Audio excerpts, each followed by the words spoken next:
మళ్లీ ఓటుకు నోటుకు టీడీపీ సిద్ధమవుతోంది. విశాఖ ఎమ్మెల్సీ ఎన్నికల్లో బలం లేకపోయినా పోటీకి దిగే యోచన చేస్తోంది. ఓటర్ల కొనుగోలుకు డబ్బున్న అభ్యర్థిని తెరపైకి తెచ్చింది. టీడీపీ ఎమ్మెల్సీ అభ్యర్థిగా బైరా దిలీప్ చక్రవర్తిని తెరపైకి తీసుకొచ్చింది. గత ఎన్నికల్లో అన్ని పార్టీల నుంచి ఎంపీ సీటుకి ప్రయత్నించారు దిలీప్. టీడీపీలో సభ్యత్వం లేకపోయినా పోటీకి దించాలని చూస్తోంది. డబ్బులు పెట్టి ఓట్లు కొనాలని టీడీపీ టాస్క్ ఇచ్చినట్టు తెలుస్తోంది. విశాఖ ఎమ్మెల్సీ ఎన్నికల్లో బొత్స గెలుస్తారని ధీమా వ్యక్తం చేశారు ఉత్తరాంధ్ర వైఎస్ఆర్సీపీ రీజనల్ కోఆర్డినేటర్ వైవి సుబ్బారెడ్డి. గెలవడానికి కావలసిన సంఖ్యాబలం తమకుందన్నారు.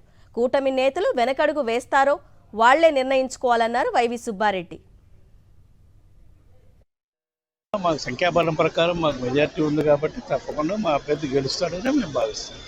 ప్రభుత్వాలు నామినేట్ చేయడానికి వెనకడుగు అడుగుతున్నారా? తెలియదు స్వామి, వాళ్ళు వెనకడిగేస్తారు ముందడిగేస్తారు, కూటమి వాళ్ళని అడగండి. మాకైతే సంఖ్యాబలం ప్రకారం మా అభ్యర్థి గెలుస్తాడు మాకు నమ్మకం.